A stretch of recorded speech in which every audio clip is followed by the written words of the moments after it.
오늘 주시는 말씀 아모스 9장 11절부터 15절까지 보도록 하겠습니다. 이제 제가 봉독하도록 하겠습니다. 그날에 내가 다윗의 무너진 장막을 일으키고 그것들의 틈을 막으며 그 허물어진 것을 일으켜서 옛적과 같이 세우고 그들이 에돔의 남은 자와 내 이름으로 일컫는 만국을 기업으로 얻게 하리라. 이 일을 행하시는 여호와의 말씀이니라. 여호와의 말씀이니라. 보라, 날이 이를지라. 그때에 파종하는 자가 곡식 추수하는 자의 뒤를 이으며 포도를 밟는 자가 씨 뿌리는 자의 뒤를 이으며 산들은 단 포도주를 흘리며 작은 산들은 누그리라. 내가 내 백성 이스라엘이 사로잡힌 것을 돌이키리니 그들이 황폐한 성읍을 건축하여 거주하며 포도원들을 가꾸고 그 포도주를 마시며 과원들을 만들고 그 열매를 먹으리라. 내가 그들을 그들의 땅에 심으리니 그들이 내가 준 땅에서 다시 뽑히지 아니하리라. 내 하나님 여호와의 말씀이니라. 아멘. 할렐루야. 여러분을 진심으로 사랑하고 축복합니다. 오늘은 무슨 날입니까? 이 말이 오늘처럼 실감나는 날이 없을 것 같으네요. 우리 옛날에는 이런 말 해도 그냥 형식적으로 어떻게 보면 그냥 의식으로 지나갔는데 참 8주 만에 이렇게 여러분들이 성전 하나에서 예배드리는 이 모습을 보니 정말 오늘은 내가 가장 좋아하는 날입니다. 이 말이 실감이 좀 됩니다. 그동안 여러분 어떻게 사셨어요? 참 답답하셨죠? 마음대로 바깥에 나가지도 못했고 또 경제적으로 소상공인들은 또 힘들어하시고 연세 드시고 기저질환이 있으신 분들은 또 불안해하고 사는 것이 아니었다 뭐 이렇게 생각을 해도 틀리지 않을 것 같습니다. 참 반가워요. 아멘. 반가워요. 진짜 반가워요. 참 여러분들 보기가 이렇게 반가울 수 있을까? 우리가 사실 요즘에 가만히 이 코로나 사태를 경험하면서 우리의 일상을 살아간다는 것, 평범하게 특별하지 않는 일상을 평범하게 살아간다는 이 자체가 얼마나 큰 축복이었는지를 이번 코로나를 겪으면서 느끼게 됩니다. 우리는 그동안에 너무 당연한 것처럼 살았어요. 이것이 축복인지도 모르고 살았어요. 때로는 따분하다 싶어서 원망하고 불평하기도 했었어요. 누구나 누릴 수 있는 그런 날들이었으니까요. 그런데 코로나를 겪으면서 우리가 평범한 일상을 보낸다는 이 자체가 축복이었구나. 우리가 교회에 나와서 자유롭게 예배를 드릴 수 있었다는 것이 축복이었구나. 바로 그것을 우리가 새삼스럽게 깨닫게 되는 귀한 시간들이었습니다. 물론 지금도 코로나가 종식되지 않은 상태라 지금 여러분 우리가 지금 예배를 드리지만 완전한 정상적 예배는 지금 드리지 못하고 있어요. 참 안타깝지요. 그러나요, 그럼에도 불구하고 우리가 지금 이 자리에 앉아서 예배 드리는 오늘 이 시간, 어제의 사람이 그토록 기다렸던 오늘인 줄로 믿습니다.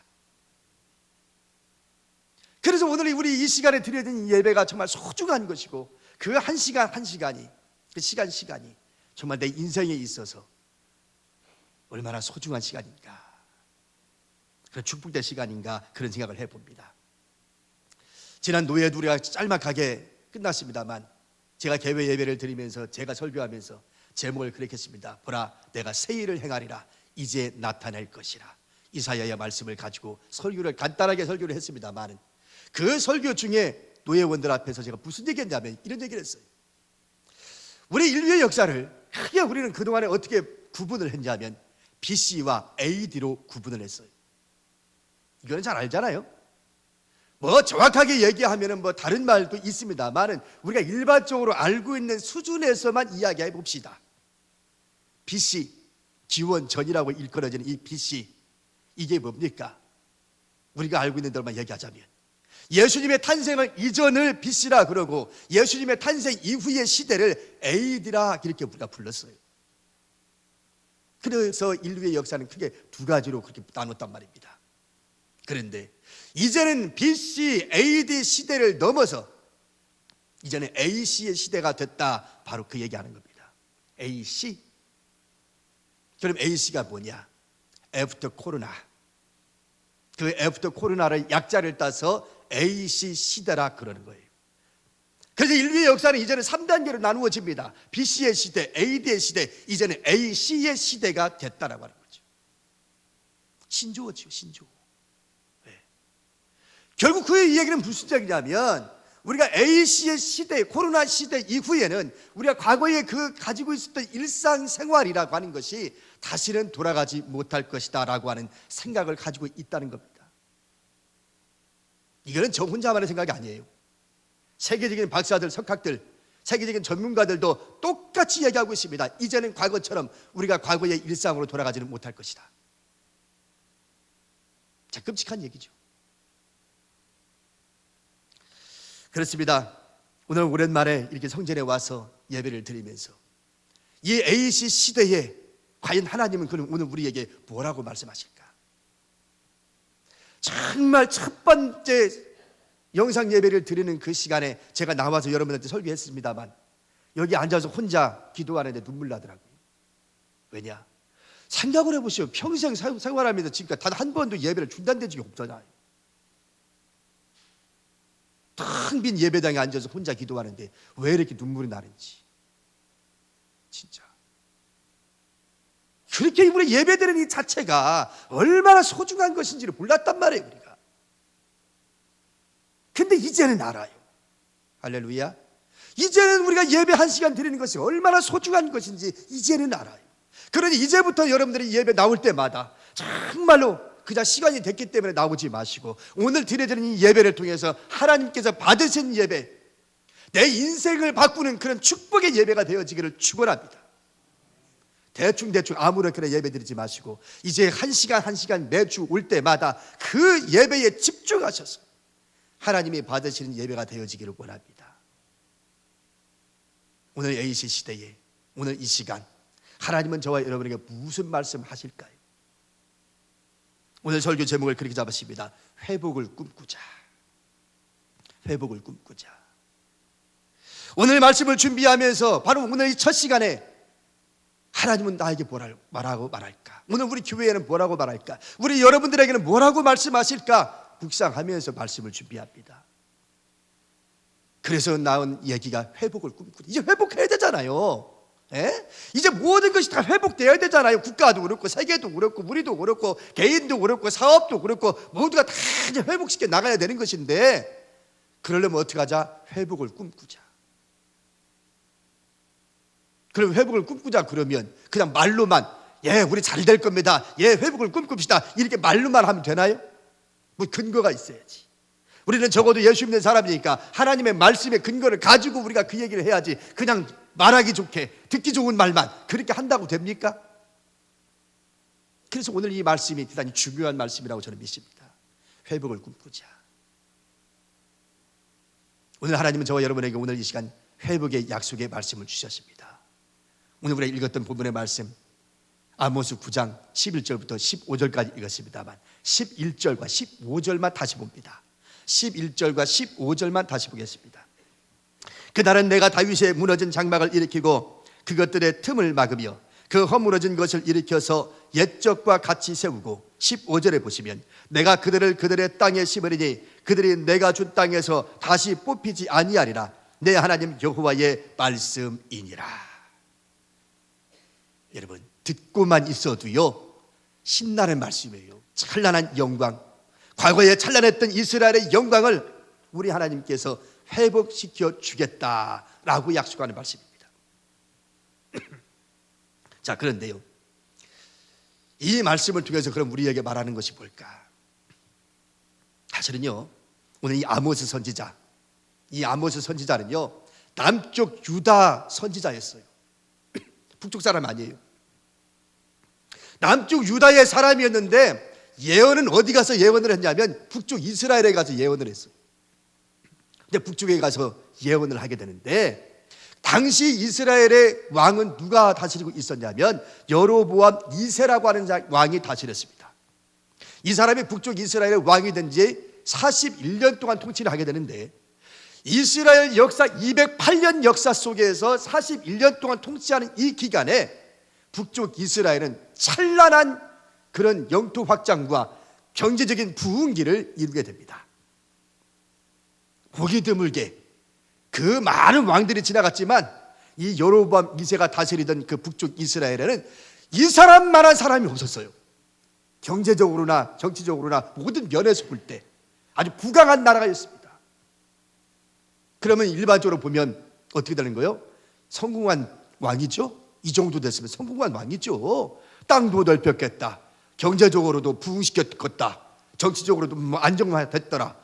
그건 축복이지 뭐. 이쯤 되면 축복입니다. 찬란한 영광을 누렸으니까요. 그런데 겉으로 보면, 세상으로 보면 성공한 왕처럼 보이지만, 경제적으로 부흥기를 이루었던 왕이었지만, 바로 이때가 이스라엘의 멸망의 단초가 시작됩니다. 잘 나갔는데, 복받았는데, 세상적으로 바라보면 왜 이 시기가 멸망을 자초하는 그런 단초가 되느냐? 잘 나가니까 그런 거예요. 잘 살게 됐으니까 그런 거예요. 예? 힘들고 어려우면 누가 하나님 앞에 매달리는데 사람들이 하나님 죽겠습니다, 우리를 살려주십시오, 병들어 죽겠습니다, 경제적으로 힘듭니다 라고 하나님 앞에 매달릴 것인데, 경제적으로도 잘 돼야, 정치적으로도 안정이 돼야, 뭐 국가도 각 국권에 되졌어, 그러니 뭐 아쉬울 게 없어요. 그러니까 이스라엘 백성들이요 어떻게 되는지 아세요?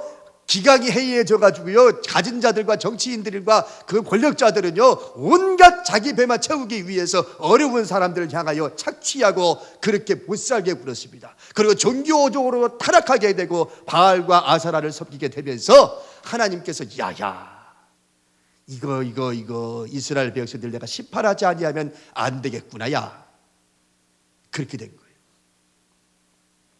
그런데 아무도 그런 얘기를 하는 사람이 없어요. 그래서 남쪽 유다에 있는 아모스 선지자를 하나님이 뽕나무 재배하고 있는 이 농사짓는 아모스를 불러 세워서, 아모스야 너라도 가서 말씀을 좀 외쳐라. 그래서 남쪽에 유다에서 뽕나무 재배하는 농사꾼이었던 이 아모스를 세워서 북쪽으로 보내는 거예요. 그래서 그 말씀을 외칩니다. 심판의 경고의 말씀을 외쳐요. 여러분, 아모스는 정의의 선지자라는 말을 우리가 잘 알고 있죠. 그래서 아모스는 그냥 심판의 내용을 무지하게만 선포합니다. 이스라엘 백성들이 너희들 심판받는다, 너희들 심판받는다 말이에요.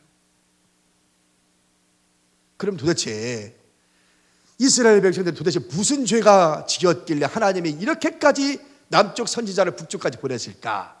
찾아봅시다. 도대체 어떻게 했길래 하나님이 이렇게까지 했는지. 자, 2장으로 갑시다. 아모스 2장. 아모스 2장으로 가볼게요. 2장 6절부터 8절까지만 보겠습니다. 여호와께서 이와 같이 말씀하시되 이스라엘의 서너 가지 죄로 말미암아 내가 그 벌을 돌이키지 아니하리니 이는 그들이 은을 받고 의인을 팔며 신 한 켤레를 받고 가난한 자를 팔며 힘없는 자의 머리를 티끌 먼지 속에 발로 밟고 연약한 자의 길을 굽게 하며 아버지와 아들이 한 젊은 여인에게 다녀서 나의 거룩한 이름을 더럽히며 모든 제단 옆에서 전당 잡은 옷 위에 누우며 그들의 신전에서 벌금으로 얻은 포도주를 마심이니라. 아멘. 이스라엘의 서너 가지 죄로 인하여 하면서 언급하고 있죠. 쭉 언급하고 있어요. 내가 금방 뭐라고 그랬죠? 여로보암 2세가 다스리던 이 시대에는 가장 부강한 나라였고 경제적으로 부흥했던 때이고 모든 것이 안정되었던 때라고 분명히 말씀했죠. 그런데 지금 서너 가지 죄로 인하여 내가 너희들을 심판하지 아니할 수 없다, 이렇게 얘기하고 있다, 그 말입니다. 서너 가지 죄에 대해서 이렇게. 결국 무슨 말이에요? 조사를 해보니까요, 신문에 발표가 됐는데 뭐라고 되냐면, 돈이 없던 사람이 잘 살게 되고 돈이 생기면요 어떻게 해야 돼요? 없던 돈 생겼으니까 행복하게 잘 살면 좋죠. 그런데 정말 없던 돈이 생겨서 삶의 질이 높아지고 행복하게 살았다라고 하는 사람들은요 불과 퍼센테이지로 따지면 30%밖에 안 된답니다. 우리 예수 믿는 사람이 없던 돈이 생겨버리면요 그것이 하나님의 축복인 줄을 알고 더 겸손하게 그 돈을 가지고 하나님의 영광을 위해서 사용해야지라고 하는데, 그래서 행복을, 삶의 질을 높이고 인간의 행복을 누릴 수 있는데 안 믿는 사람들이 없던 돈이 생겨버리면요 어떻게 벌어지느냐? 야, 꽁돈 생겼네 하고 집 바꾸고, 심지어는 아내도 바꾸고, 노름과 노든 마약에 빠지고, 그렇게 해서 허랑방탕 하다가요, 폐가망신하는 사람들이 무려 70%가 그렇게 된답니다. 이거 제 얘기가 아니고 조사한 결과예요. 그러니까 그 사람한테는 그 돈이, 그 축복이 아니라 저주였던 거지. 여러분, 정말 우리가 이 돈이 생기면 얼마나 좋습니까? 그 축복으로 받아들이면 인간에 있어서 행복을 우리가 누리면 좋겠는데 오히려 그것이 저주가 되면 되겠어요?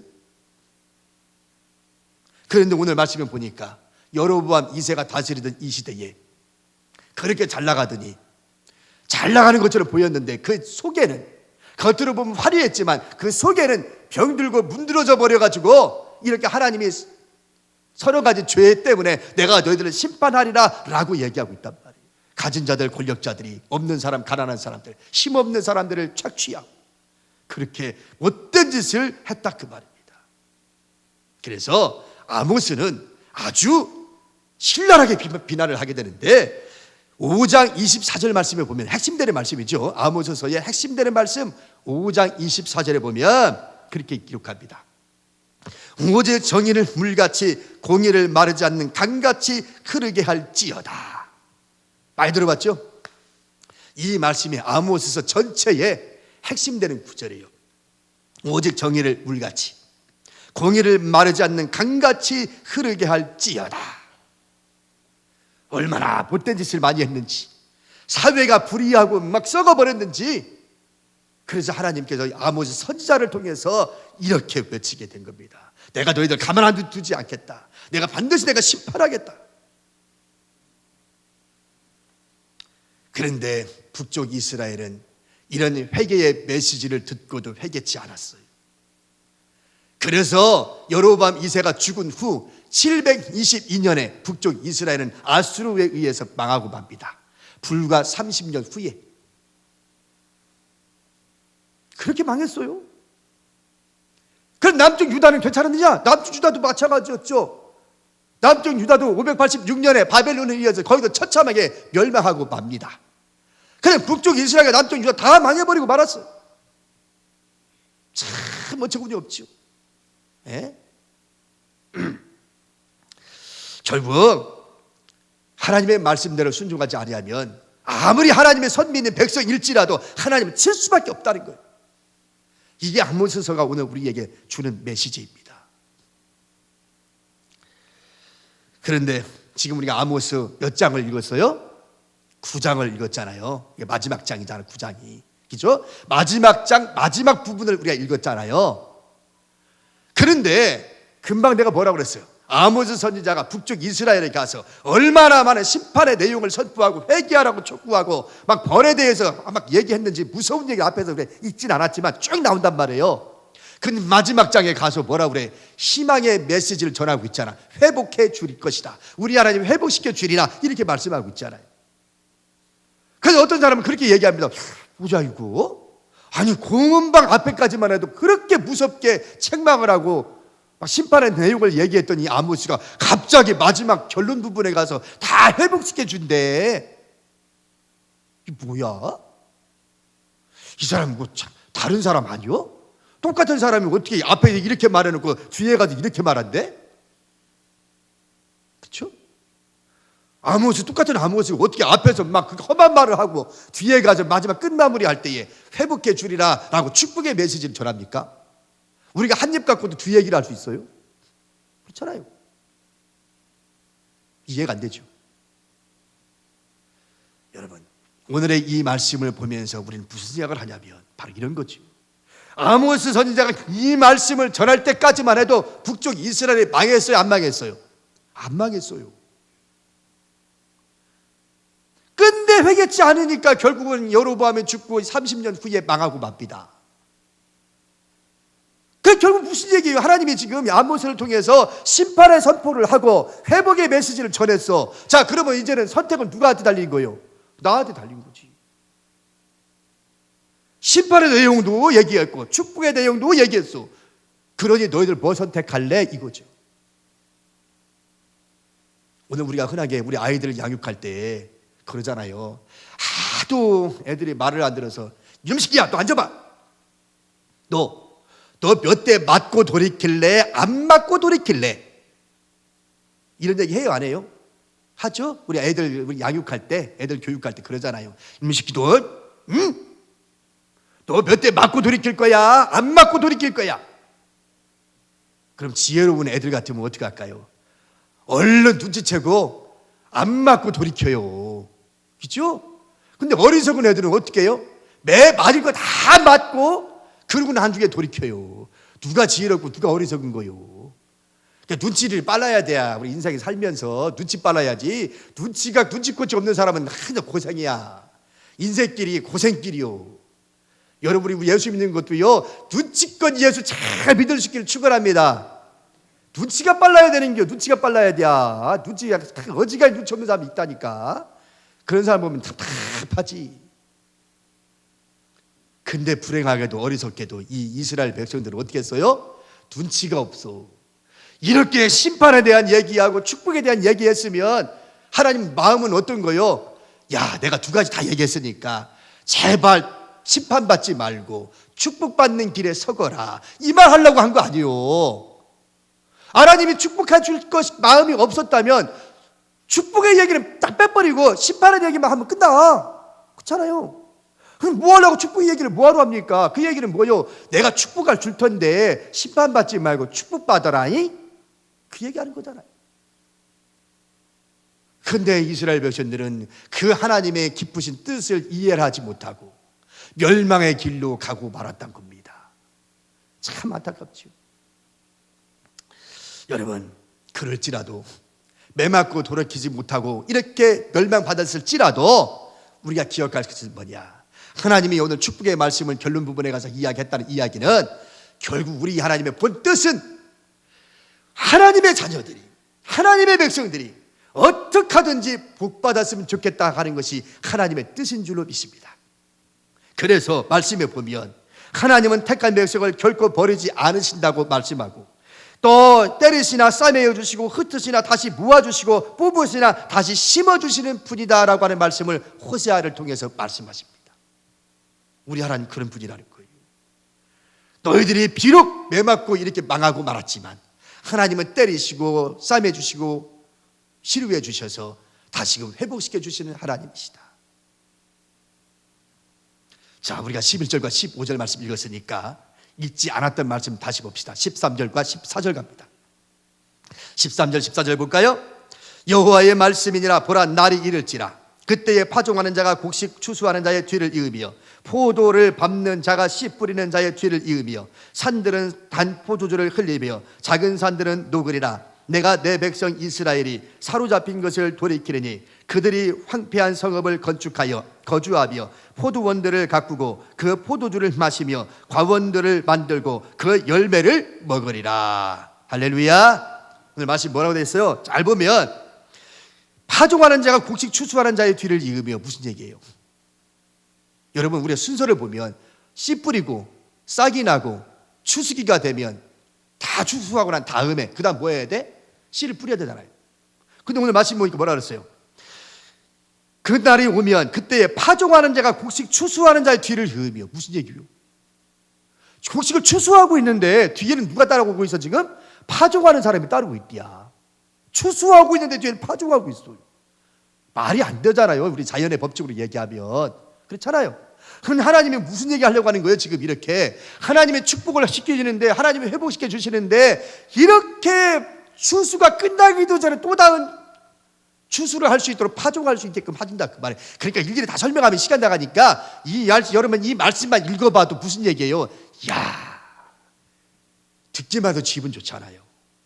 듣기만 해도 기분 좋잖아요. 지금 하나님이 모든 찬란한 역사를 회복시켜 주겠다라고 이렇게 말하고 있는 겁니다. 뭐가 이뻐서 도대체 앞에서 봤잖아. 뭐가 이뻐서 이쁜 구색이 있어야 뭐 이쁜 짓을 해야 뭐 이쁜 해주는데 우리가 봤잖아. 뭐 이쁜 짓 했어요? 정말 하나님 마음을 아프게 했던 사람들이잖아요. 근데 하나님이 지금 이렇게 듣기만 해도 막 축복이 막 꿀꿀 떨어지는데 이런 축복의 메시지를 전하고 있어요. 지금 여러분, 다른 말로 하면 무슨 얘기냐면 아무리 힘들고 어려워도 꿈과 희망을 잃지 말라는 거예요. 아멘입니까? 아무리 힘들고 어려워도 꿈과 희망은 잃지 말라는 거예요. 왜냐? 꿈과 희망을 붙잡고 있으면, 그 믿음의 눈으로 가지고 그것만 붙잡고 있으면 어떤 상황이 있을지라도 도전하면 하나님이 바꾸어 주실 수 있다라는 믿음이 생긴다는 거예요.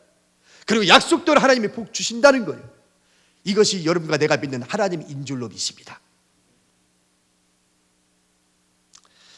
여러분, 이것이 그냥 하나님이 툭 던진 말씀이 아니라 역사가 오늘 우리에게 증명해 줬어요. AD 70년 로마 티토스 장군에 의하여 이스라엘 예루살렘이 완전 포위된 채로 성전이 무너지고 이스라엘이 멸망하고 맙니다. 그리고 전 세계로 흩어져서 디아스포라, 전 세계로 유대인들은 다 흩어진 채로 나라 잃은 채로 1900년이라는 세월을 그들은 다른 나라에 종살이 하면서 그렇게 나라 없이 떠돌아다니고 말았습니다. 그랬던 이스라엘 백성들이 1948년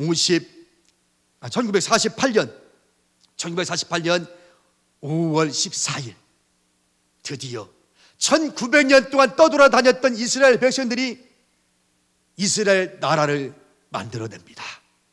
이것이 1948년 5월 14일이었습니다. 이 당시 초대 총리로 이름을 날리고 있었다는 누구냐면 벤구리온 총리였습니다. 이 벤구리온 총리는 바로 허름한 이층에서 온 세계를 향하여 이스라엘의 독립을 선포하면서 이스라엘의 나라를 새롭게 세웠다고 하면서 선포하는데, 그 선포하는 데의 말씀이 어떤 말씀을 읽었냐면 우리가 금방 읽었던 아모스 9장 11절부터 15절의 말씀을 읽고 전 세계가 지켜보는 가운데서 이렇게 선포를 합니다. 오늘 우리는 2700년 전 선지자 아모스의 예언에 따라 이스라엘의 건국을 선포합니다. 그렇게 말했어요. 1900년 동안 떠돌아다니던 이스라엘 백성들이 이렇게 한자리에 모여서 2700년 전 아모스 선지자가 그때 예언으로 외쳤던 오늘의 이 말씀에 근거해서 오늘 우리는 이스라엘의 독립을 선포합니다. 여러분, 오늘 우리가 읽었던 이 말씀은요, 그런 말씀이에요. 우리가 읽었던 이 말씀 그런 말씀이에요. 지금 그냥 읽고 넘길 말씀이 아니라 이스라엘이 오늘의 이스라엘을 만드는 단초를 제공했던 말씀이었어요. 2700년 전 아모스 선지자가 선포했던 이 말씀에 근거하여 이 말씀을 읽고 이스라엘을 재건합니다. 그래서 이 벤구리온 총리는 2번의 총리를 하고 국방부 장관을 하며 그리고 퇴임을 합니다. 퇴임을 하고 난 다음에 그는 퇴임하는 그날에 삽과 곡괭이를 가지고 트럭을 타고 사막으로 들어가요. 사람들이 그럽니다. 아니, 퇴임하는 날 트럭을 타고 무슨 삽과 곡괭이를 가지고 사막으로 갑니까? 그랬더니 벤구리온 총리가 뭐라고 이야기하냐면 사임하면서 이렇게 이야기합니다. 이스라엘의 살 길은 사막을 어떻게 경영하느냐에 따라서 성패가 달려 있습니다. 그래서 그는 트럭을 타고 삽과 곡괭이를 가지고 사막으로 들어가서 오늘날의 키푸츠 농장을 만들어내요. 이스라엘의 키푸츠는요, 대단히 놀라운 겁니다. 전 세계에 많은 영향력을 끼치고 있고 이스라엘은 땅덩이가 많지 않죠? 크지 않잖아요. 그런데 그곳에서 생산되는 농작물과 그곳에 살아가는 사람들이 아주 행복하게 공동체 생활을 하면서 전 세계 많은 사람들에게 잔잔한 감동을 주는 것이 키푸츠입니다. 그 벤구리온에 의해서 시작된 이 키푸츠 운동이 지금은 2300개가 넘는 이스라엘 전역에 그 화려한 영광을 가지고 있습니다. 이게 벤구리온의 역할이었던 거예요. 이게 근거가 된 말씀이 바로 아모스 9장 11절부터 15절 말씀. 이 말씀을 붙잡고 그가 도전했더니 나라 없이 떠돌아다녔던 이스라엘이 오늘의 이스라엘을 만들어내고 다 이 말입니다. 이제 결론을 맺을게요. 여러분, 제가 오늘 시작하면서 회복을 꿈꿉시다 라는 제목으로 말씀드렸습니다. 회복을 꿈꾸시다 그렇게 이야기했더니 이전에 우리가 그런 영광을 생각하지 마십시오. 제가 요즘에 읽고 있는 책이 뭐냐면 앞으로 5년 한국교회 미래의 시나리오라고 하는 책입니다. 앞으로 5년 한국교회 미래의 시나리오.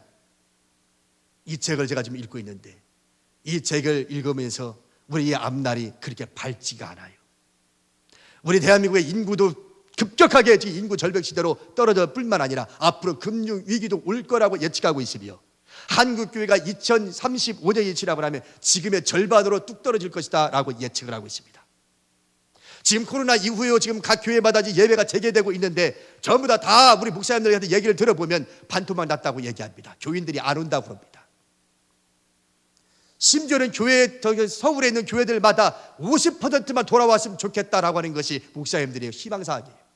50%만 돌아왔으면 좋겠다. 기존의 교인들이 아주 암울한 예측을 하고 있습니다.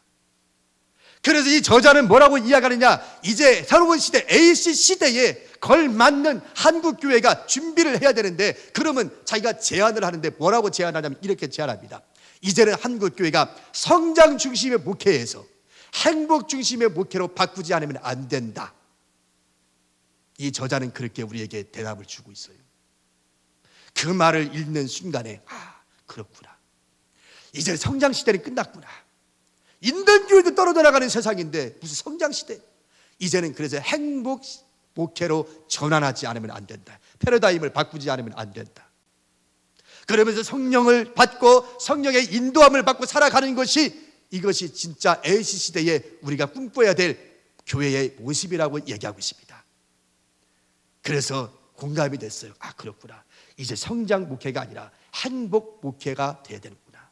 어떻게 하면 교인들로 하여금 행복하게 만들까? 교회에 나오면 어떻게 하면 행복할까? 그 행복에 초점을 맞춰서 가능하면 교인들을 행복한 교인으로 만들어내는 것이 이게 앞으로의 AC 시대의 목회 방법이라는 얘기예요. 나는 그 생각을 들으면서 그래, 맞아. 교인들이 행복하면 저절로 교인들 성장하지 않겠어요? 성장을 목표로 생각하지 말고 교인들의 행복을 목표로 우리가 행복 목회를 하게 되면 남들이 보면 야, 장로교회 가면 행복하다, 야, 그러면 오지 않겠냐고요. 그렇잖아요. 그래서 이 사람의 진단이 맞구나. 이제는 성장 목회가 아니라 어떻게 하든지 성장이 아니라 이제는 행복, 어떻게 하면 행복한 목회를 할까? 어떻게 하면 행복한 교회를 만들까? 그러면 성장하지 않겠냐, 그 말이죠. 그 해답을 제시하면서 그래, 앞으로 우리가 AC 시대에 어떤 모습이 될지 아무도 장담할 수 없습니다. 오늘 이 시간 여호와 여러분이 이 말씀을 붙잡고 이제 하나씩 기도해 가면서 우리 교회를 어떤 모습으로 바꾸어 갈 것인지에 대하여 서로 얼굴을 맞대고 머리를 맞대고 함께 기도하면서 준비해 가야 될 줄로 믿습니다. 앞으로 5년 얼마 안 남았어요. 그 5년 세월에 어떻게 한국교회가 바뀌게 될지 아무도 모릅니다. 오늘 우리 숙제를 던져줬습니다. 오늘 이 숙제를 가지고 여러분 기도하시면서 미래를 준비하는 여러분 되시기를 축원합니다. 기도하겠습니다.